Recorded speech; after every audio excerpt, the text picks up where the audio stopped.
It cuts appetite, fever, cough, you know, some aches and pain in the body. Now, there is also a new variant of concern when it comes to COVID-19 that we also have to pay attention to that also affect the gut. And there is an increase in miscarriages in women who took the vaccine or the partner took the COVID vaccine. And there's a concern that we would need to discuss for those who went this way, how to deal with those things. Also, the side effect of the COVID-19 vaccine that is affecting the world. And according to good research, the 74% of death rate among those who took it. So these are matters of concern that I think that need to be discussed.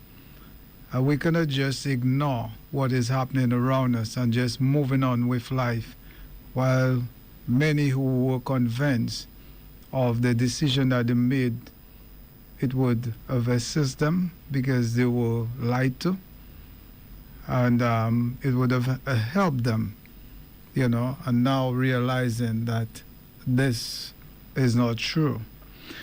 So with this, let me just briefly, quickly, before I get into our discuss for the day, for the flu that is going on. Upon this flu, it leaves you with a cough, a dry cough, and it lasts normally about 2 weeks with a weak immune system. It lasts normally a week, 8 days to 14 days. With a weak immune system, it may last longer. And sometimes it may seem like it's just going and coming back. It makes you feel really sick. Upon the first symptoms of this flu, one should boost up, or even before you catch it, try to boost up your immune system. I recommend that to take a good immune builders. That's what I do recommend for our customers. We have some good immune builders, ACF, to build the immune system, maximize. That you could do in the meantime. Make sure you have oregano oil. What happened with the oregano oil now, the companies, they don't even have, we just have a few of what we used to get from them. And I believe it's a big thing now. So they all sold out and the prices have increases. Prices of things are just going up like crazy. Make sure you have your flu bomb. Yeah? Make sure you take that and use some NAC, N-A-C. Use NAC. At least 600 if you have it. Use it. Use your oregano oil. Take about 15 to 20 drops twice a day. The ACF 3 times a day.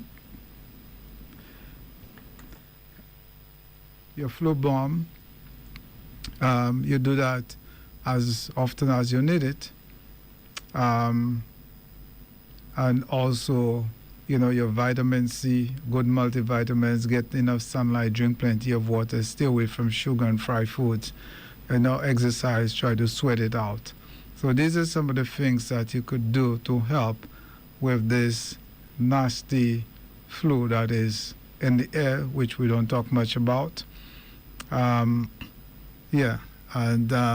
Also that can help in assisting with the cough that it lives with. So make sure that even after it has gone, that you keep on, taking those things for a period of time until it gets completely out of your system. Just thought I would share that with you. I believe that should be helpful. Coping with a terminal illness, our topic for today. According to what researchers are saying, that there is no right or wrong way to feel when you are told that you have a terminal illness. Some people smile, that's the way they could cope. And some person cry, some go into denial, some get angry, There's no right or wrong way. Which is a health condition, a terminal illness, which is what it is. It's a health condition that cannot be cured, and that you'll most likely die from it. You cannot even imagine unless you've been told that you have it. You might feel numb at first. Some people, that's what they tell me. And I work with numberless cases of terminal condition. As a matter of fact, we used to take those persons and they would live with me for a period of time. So I understand to a certain point, but I could never say I fully understand what the person is going through. And sometimes, while you feel numb, sometimes you're unable to take in the news, or you feel calm, and you feel calm, and sometimes people start thinking about dying, so these are the things that cross your mind. And one of them that is very common is the seaweed, the capital C, that's the cancer. When you go to the physician and you are told that you have cancer, this is another one that really affects one badly, So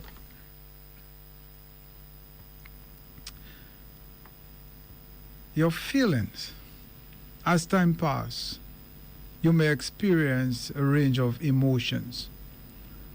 And it's normal to feel some or all of those emotions, like fear. Some people get afraid. Anger, sometimes, resentment, denial, helplessness, sadness, frustration, relief, acceptance. These are some of the things that you feel. So somebody might go into denial by, it's not happening to me, I rebuke that. This is not me, this is just a bad dream. Or the doctors put it on me, but I'm not going to receive it. But the fact remains that you have the condition. So this is the point of denial. Now, there are times that person go into that phase of saying, hey, I don't have that condition. And that is, I rebuke it, I don't accept it, and that is not wrong to think this way. I'll tell you where it's wrong. Some people, they could feel that way. That's the only way they will be able to survive the news and the condition, by creating an environment where they can survive. In spite of their saying that, they're not accepting the news, they're not receiving it, but guess what? They will do everything that it takes in order to fight the condition. They will make lifestyle changes. If there is a natural treatment, they will take it. They will do all of those things that is right, that would help to build a body, to be able to establish a right condition where the body could fight. They will do all of those things. So this is not to the point of denial, but it's to the point of creating an environment where one could survive the condition. Because if they have to accept the fact and say, yes, I have it, they might just give up and die. But by just, creating that environment in the mind so they could survive this condition, it's nothing wrong with that, because I come across persons who in denial. They will not do anything about it because they just consider it's not existing, period, and they just live in. That is denial. But for someone who said, I don't accept the diagnosis, I do not receive it, but they would still undergo whatever lifestyle changes that is necessary to fight. They are just creating that environment to survive. Now, you may also feel isolated and alone. Even, when one have family members and friends around, they may feel this way. They may feel neglected. Not that they are, but that's just how you feel. It's a really lonely place to be at that time. No one, sometimes people might come around and try to comfort the individual. Some people might say the wrong thing also. And that is something of concern. Some person may come and try to comfort. But in comforting you, they are giving you all the bad news of people who've had your condition and who did not make it, who didn't survive it. At that time, that's not the news. The person don't need to know those things. If you want to share testimonies, share the positive one. The person who have had conditions similar, who fought it, how they fought it, and they survived, and they're still alive today. That's the kind of testimony, encouragement the individual wants to have. Not how many persons who have died. And I've heard of too many times that person go and visit the sick ones, and even when the person is resting, the kind of things that they say in the presence of the individual or to their families, it's almost like, what's the point of trying? You're not going to make it. They're not saying it that they mean it bad, but that's just what they're expressing. And that's just a way that they know. And they feel that they're doing really good, So it's best sometimes not to say anything. Just tell the individual you're praying for them if you don't know what to say. Your words must be uplifting. It must be encouraging and to empower the person. Now, you might not experience all of those feelings sometimes.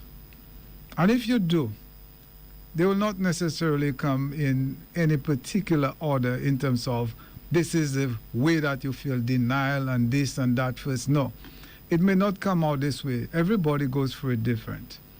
But whatever you're feeling, you do not have to go through this alone. And let me say this. There are persons who've had those news and their spouse don't know. I heard there are women who've been diagnosed with cancer and their spouse, they don't want the spouse to know or the children to know. Why? Or the family members to know. Because they don't want them to worry.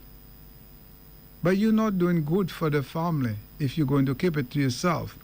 You may not want to tell everybody of your diagnosis, but the close family member, your husband or your wife, deserve to know. Your children deserve to know.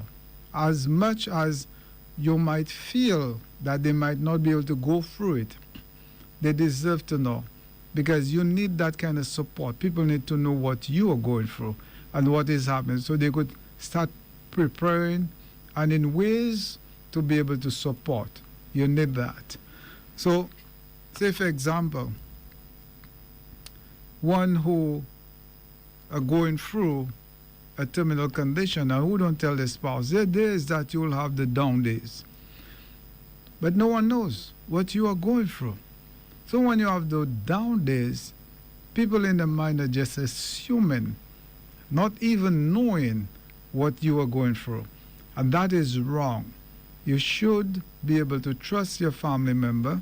I'm talking about your immediate family member, and be able to discuss the matter with them and go through it together as a family. This, you might stand a better chance of surviving your terminal condition. Now, hearing that you are terminally, that you're ill and you cannot be cured, it can be very frightening, it's an experience beyond one could ever imagine, except those who go through it. I've listened to persons and I've questioned them, how do you feel? And every individual feels different. You know, the similarity that you get is that, you know, the concern of sometimes the fear that comes in from time to time. Many people will be unable to take everything in. So in that case, if you're alone in the consultation that the doctor calls, normally the physician would ask that maybe you come in with somebody with you. Let me say this to you. If you suspect, say for example, your condition might be terminal, in your mind you may have suspect that, but you're not sure. And say for example, in the case of cervical, you did biopsy, breast, you did biopsy, or something to do with your stomach, your gut, and your physician may not want to say to you, I'm concerned it might be that, because he don't want to wear you out and well have you to be worried unnecessarily when they're not sure. But a good physician most time already suspect the possibility that it could be one of this. That's why they would send you for certain tests, just to confirm their suspicion. So on the point of those test result, it's always good to ask your physician when they call you for the test result is back, whether you could bring a relative or close friends to hear everything, you know, that they have to see. Because you might not be able to take it in or understand everything that your physician is saying. So you may need to ask some, you know, follow-up appointments so that someone can be with you. What I mean is that at first you might go and take those results by yourself. If you do and you have already done that, that's fine. But if you have an appointment for your result, which the possibility that you're thinking of, based on how you feel and the type of test that was conducted, it might be something terminal. You don't know. It's best you bring somebody with you than to try to go alone. But if you have gone by yourself, the doctor will explain and do the best to try to explain to you. But you may not fully understand everything that they're saying, because the moment you hear that your result is positive, you become numb and you go blank most times. So whatever else the physician is saying, you may not even hear that. So for the next appointment, ask your physician whether you could bring somebody else with you. And I think it is your right to bring, if you don't have, you're not married, you could bring one of your children that you know that, you know, would be able to understand and explain everything, you know, and ask questions. Or bring a friend that you trust, that is close enough to you, because you need that kind of support. The other thing that you want to do is to ask your doctor what support is available, you know, because you would need that. And, you know, in many cases, they may refer you to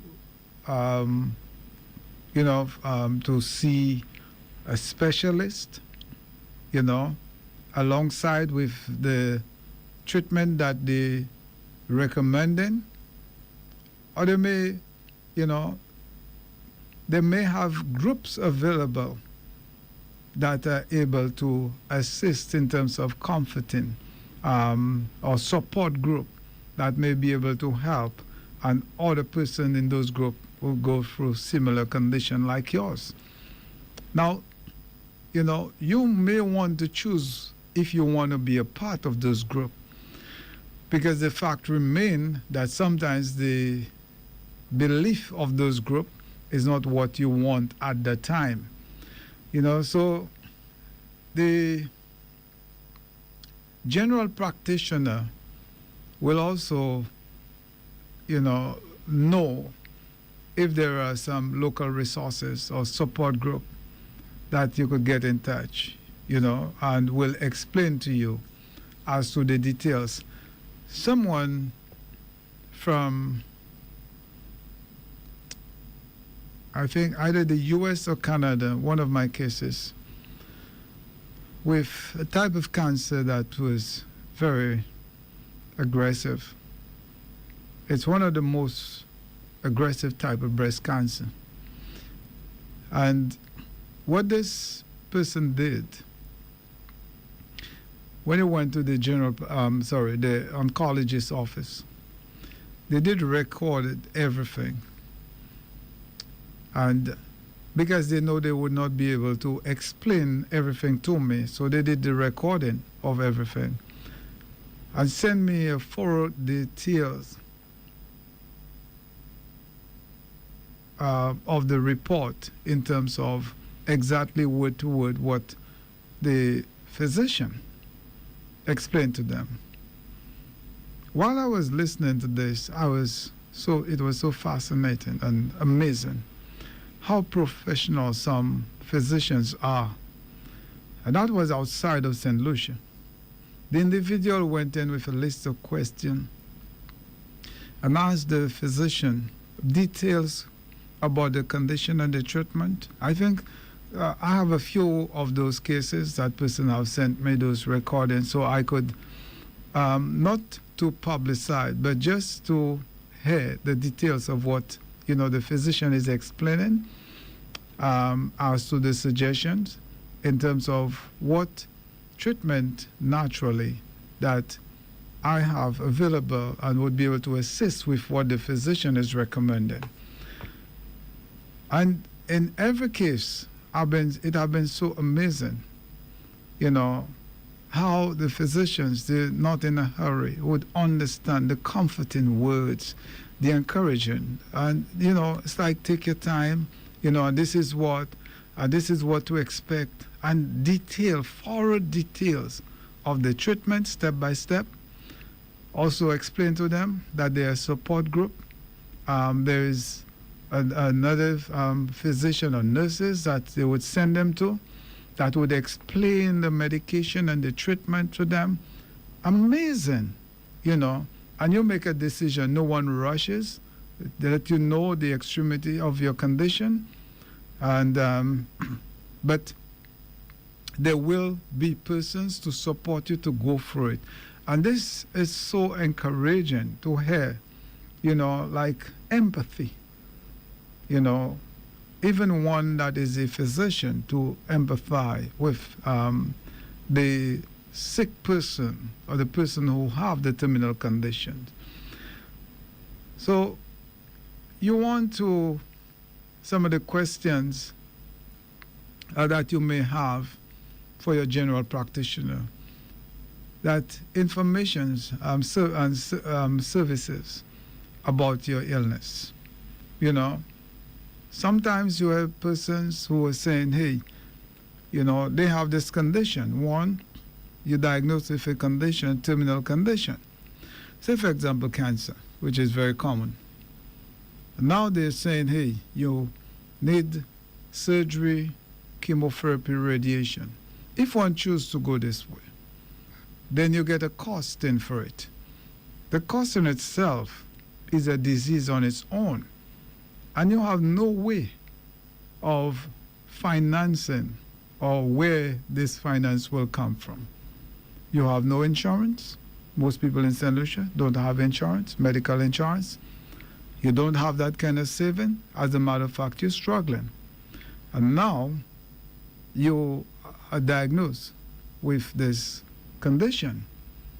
So you have two stress. One stressor is the condition. Two stressor is how you're going to finance your treatment. And that's a big stressor. With that, there might be some financial help that you may be entitled to.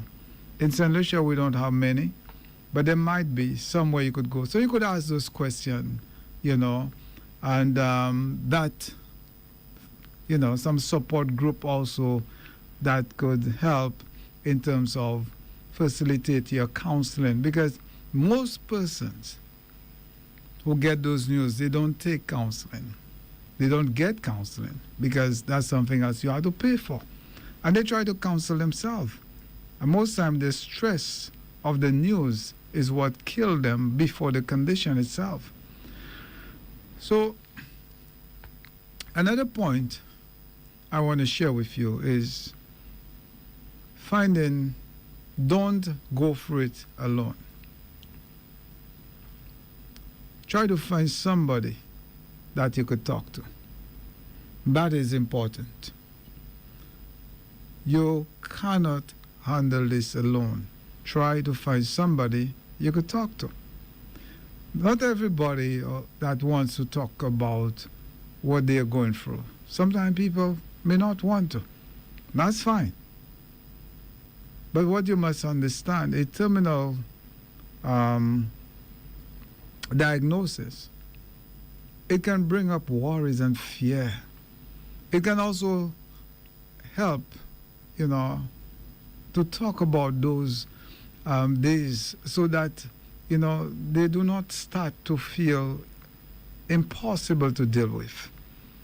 So you really want, if you somebody that you could trust, to talk to about how you're feeling. It could be a family member, it could be a friend, your healthcare professional. You may get good doctors that would take a little time to listen to you. They may not take the whole time, but they may take a little time to listen to you. Maybe a nurse who've been working with persons with this condition all the time. You might want to talk to your partner, family or friends, a nurse, a counselor. What about your pastor, your priest? You may want to talk to those people, and that can help. You don't want to talk to everybody and then, to make your condition worse. But you might want to talk to somebody. People close to you, they too will be dealing with their own feelings about your diagnosis. Your husband, your wife, And if you or they are feeling it's hard to talk about it, you might want to talk to someone who is as close to you, like a counselor. If you feel that it's to that point, to help you go through it.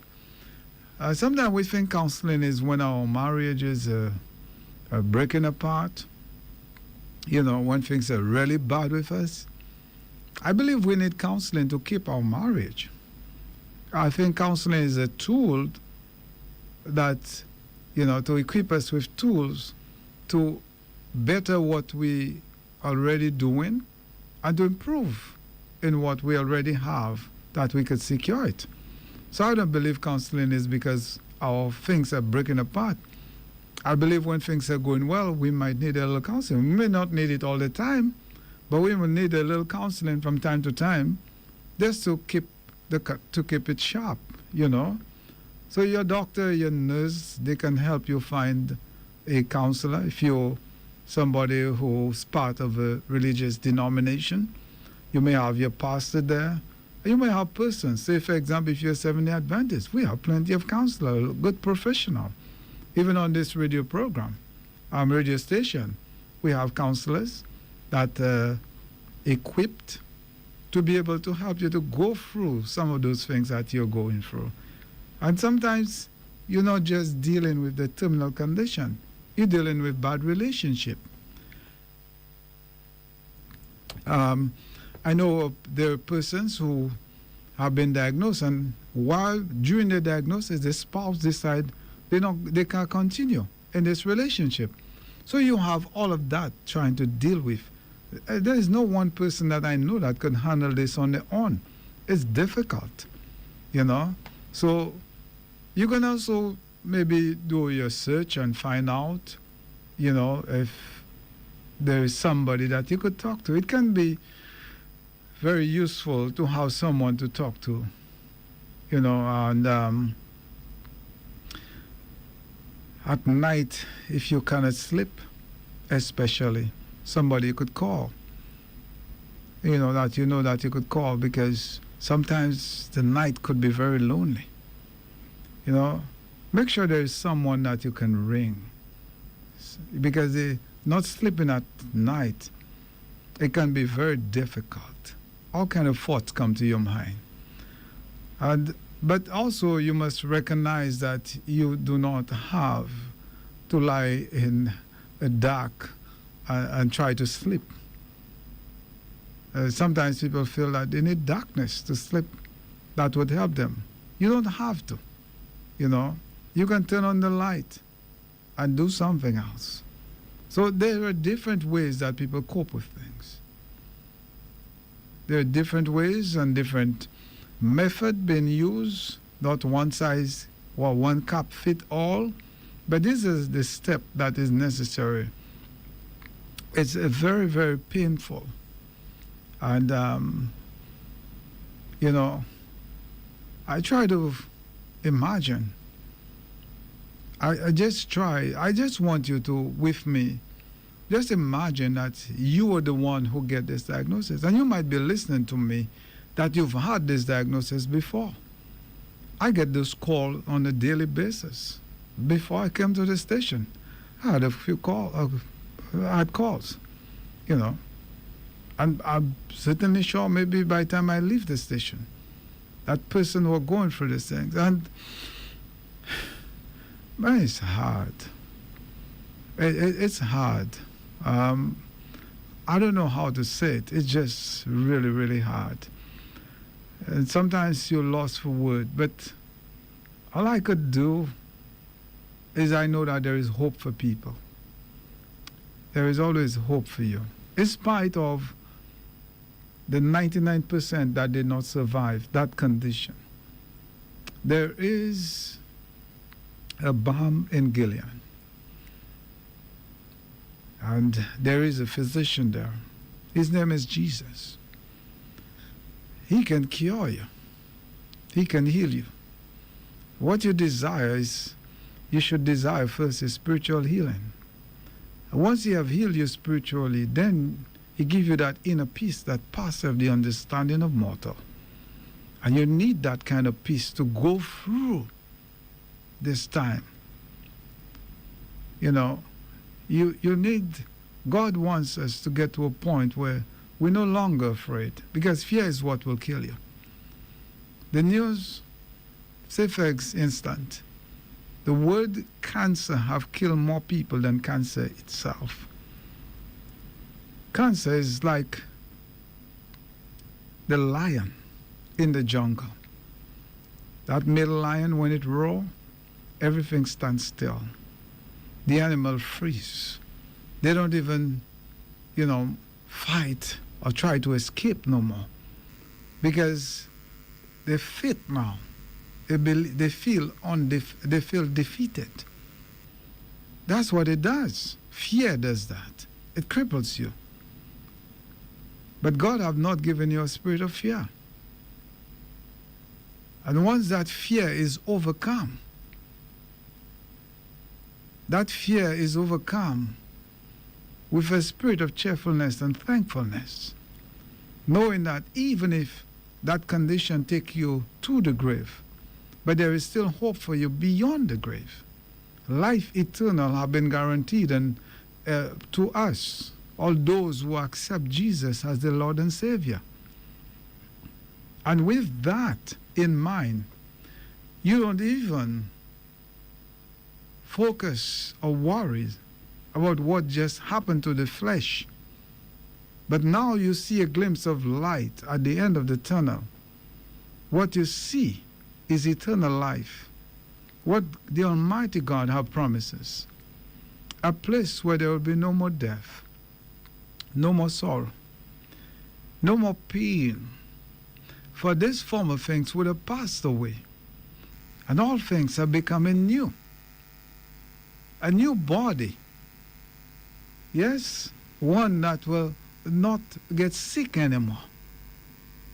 A new life. You get to that point, it puts you at peace. That is the peace the Bible talks about that passeth the understanding of mortal. You want that inner peace because that's where healing began. You see, one that is angry, who is in rage, who have so much regrets, that person tend to drag along and suffer. But the person who have gotten to the point of that inner peace, it's different for them. They go through the problem different. Some don't even have pain. I've heard people says, and it baffles the physician. One person says, Bertilla, they give me so much, they give me morphine, codeine. And I said to the doctor, I don't need that. He said, but you will need it. And the person is saying, I have no pain. And it's just in the mind of the physician. How could you not have pain with that condition? But what happened that God, through his Son, have taken away the pain. And that person is so peaceful in the Lord that they have no pain. God works this way for his children. Yes, he does. So some questions and worries about the future, knowing that you have a life, limited condition, that you live, so lives become uncertain to you. You probably have questioned, and there is no definite answer. And some of the questions that you might have, how and when your body is going to change. Especially with cancer, you could remember and foresee those persons who have been through it before you. How this thing take them to skin and bone and skeletons, cut their appetites, and the pain that they went through. You may have had relatives who've been through it before. They've done all the treatment that is that you are required to take. They've done this, and you saw the end result. So you have this question coming up.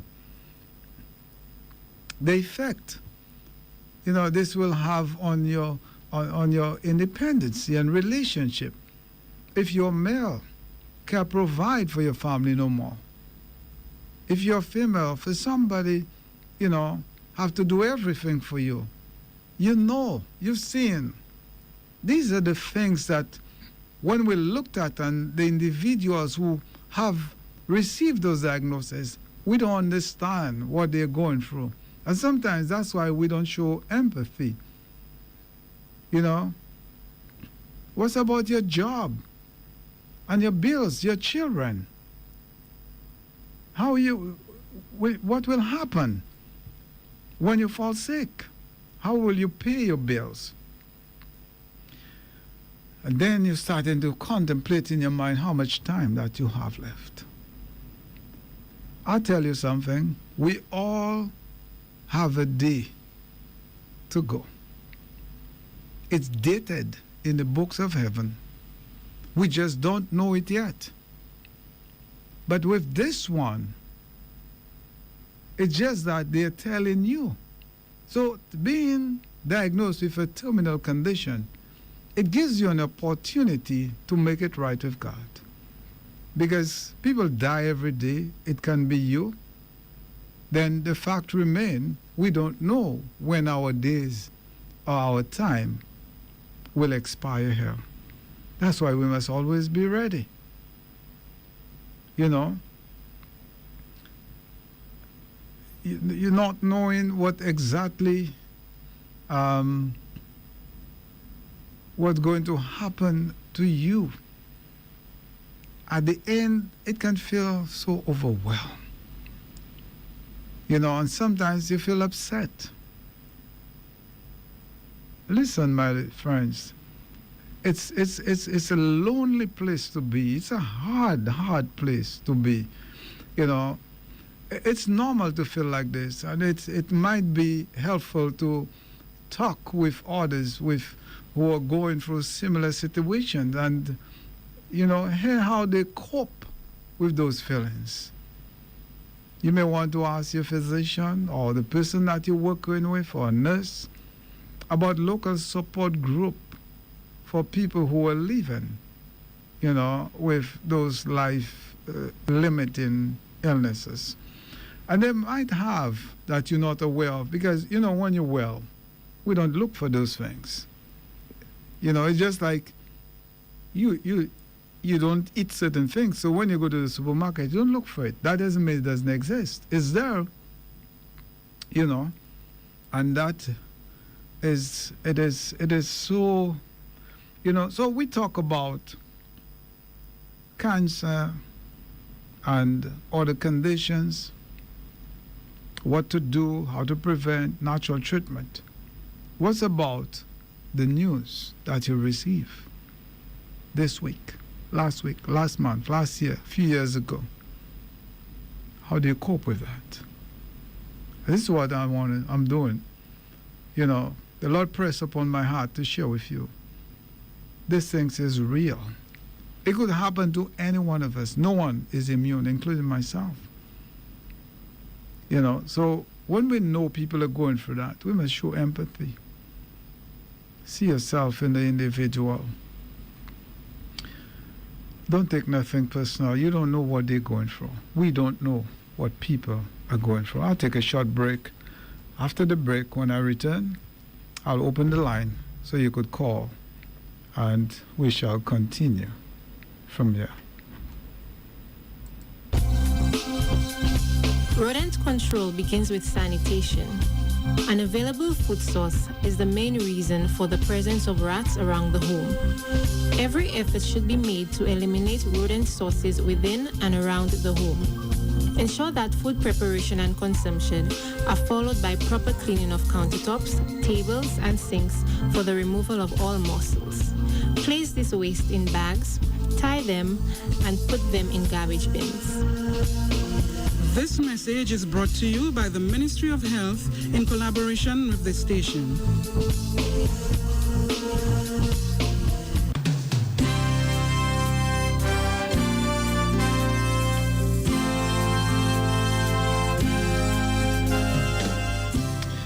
Thank you again for tuning in to Praise FM.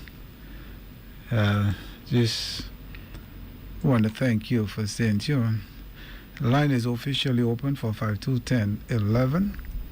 And if you are somebody or you have somebody who is going through what I'm talking about, some news of terminal condition, or you've been through it before, you've received this news, you've overcome, and you feel free, you just feel impressed to just share, how you deal with your situation, in spite of what has been said, your experience, personal experience and testimony.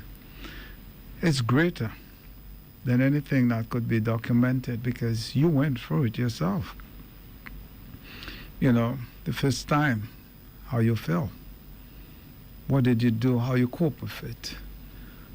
So feel free to call 452-1011, and also for our WhatsApp number is 461-9647, 461-9647. This would be on the WhatsApp number. Please feel free, if you're impressed, to call, but to ask a question, feel free to do that.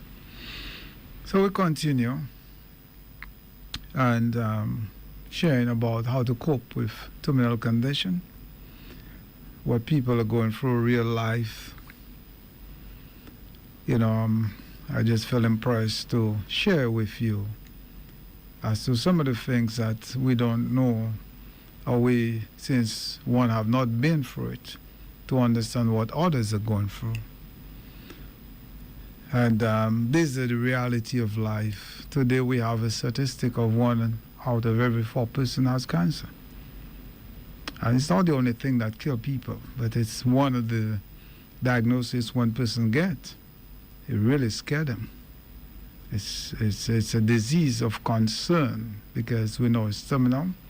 There's no cure for it. And there are other conditions, there are other conditions that are incurable, but one can live with it. There are treatments to prolong the life, and person could live a normal life with those treatments. It just can't be cured. So, what about the depression that persons are going through? And sometimes people feel helpless, angry, sad, and even, shock. It's really shocking. It takes a while sometimes to really deal with it. And some people feel that they're unable to cope with the situation. And, they can't deal with it. They just can't deal with it. It's just too much. They feel that to the point now of just giving up. And if this happened to you, these feelings and they persist, it may be helpful for you to talk to somebody. Talk to your physician, have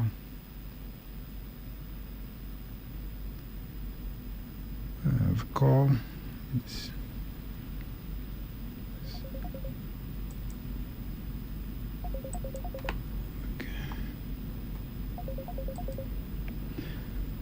Praise John, yeah?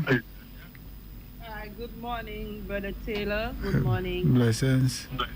Yeah, blessings. Yes. Oh, that's a wonderful little presentation this morning. I'm there listening for Brother Taylor. Well, my mom had cancer, and she came. Well, I'm calling from Canada, and she came up and come and take some treatment, and it wasn't easy on her. Taking the treatment, I saw what she went through. It reached a point that I had to feed her, crush the food very small, like water, like baby food, and spoon feed her because it was terrible after taking the treatment. But eventually, she's still dying. So yes, it's not an easy thing to go through, seeing your loved ones, and I'm so happy that you're giving the encouragement. I don't know, but God alone can help us, Brother Taylor. When our loved ones or even we going through some medical issues or even other things, if we don't know God, it's the other way. Because right now my family is going through some little loss back in St. Lucia. My husband lost a family member tragically, and it's not easy when going through this thing. So it's a wonderful program, Brother Taylor. Thank you so much. Thank you for sharing. Much appreciated. I pray that God continue to strengthen you all. And be strong in the Lord. There is hope. Of course, there is. There is hope in Jesus. Yes, amen. Thank you for calling. God bless. God bless you. Yeah.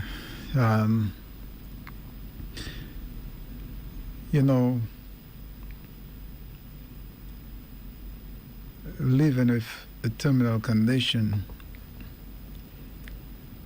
and caring for somebody who is terminally ill, especially a loved one, it could be really, really difficult. Some people are caring for their spouse while they themselves are not doing too well. I have a call. Praise you, yeah? Hi, Brother Taylor. Good day. Can you hear me? Good morning. Yes. Good day. Go ahead. Yes. This morning, your part of your discussion, you were talking about self-denial, and Yeah. which is really a crucial and important thing in individual lives. Oh, I seem to get in some feedback. Yes, because some individuals really go through this as a means of coping when they get the diagnosis, right? And they sometimes don't want others to know. They close up, they shut up because you find it is something, yes, as you rightly said, we all must go and will go at some point in time. But is there any highlight in terms of what I call the chemotherapy or radiotherapy? Is it the first stage of diagnosing what the individual has? For instance, if you are told that something is wrong with you, but is that the first stage that they should go through, knowing whether it is cancer or whether it is whatever? Is that the first stage from your perspective as a naturalist? Yeah, the medical physician, if it is cancer, that would be the option that they would recommend, whether it's chemo, radiation, or surgery. A licensed medical physician, once you are diagnosed with cancer, they must present this option to you medically, because this is what the conventional world, that's what they have. That's the treatment available. And if the physician refuses to, you can report that physician. So whether you're for it or against it, it is the job of the physician to recommend it to you if they feel that you're fit for it. Yeah, so that's what it will be. Okay. Yeah. From your perspective as a naturalist, right? Because I believe in natural I have conventions. 30 seconds left. Okay. Okay. Yeah. What would you recommend? Natural therapy? Let me answer you next week, God's will, on air. I will do that the first thing. Yeah, because of my time. Okay. Yeah? All right, no problem. Thank Thanks for the you. date. Thank you, yes. All righty. So sorry about that. My time is fast spent, and I'm so grateful and thankful for the questions, and I think these are good questions, and for my two callers, and also the one who shares the testimony. But next week we're going to continue on this topic as to how to cope with it and some of the things available, especially if we're dealing with cancer and other conditions. What are some of the things that you should and should not do? So let it be a part 2 next week, God's willing. If you need a consultation or any of our product, please contact me, 715-8038. You could send a WhatsApp message or check us out at Better Living Health Store. That's at Brazier Street, 77 Brazier Street. God bless you. May you be strong in the Lord. See you next week, same time, same place. God bless. Be strong in God. Thank you for joining us on Health for Today. I hope this program has enriched your life as you continue on the path to good health. Join us again next week, same time on this station for another broadcast with your host, Taylor Everest. Remember, good health, not by chance, but by choice.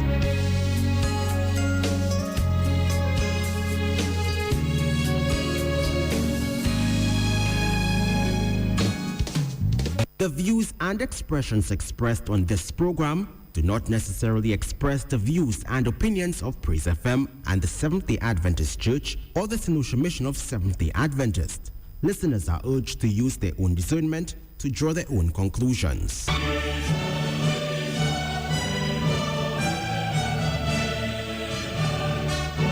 You're listening to Praise FM, the power and the glory, proclaiming that Jesus is coming soon.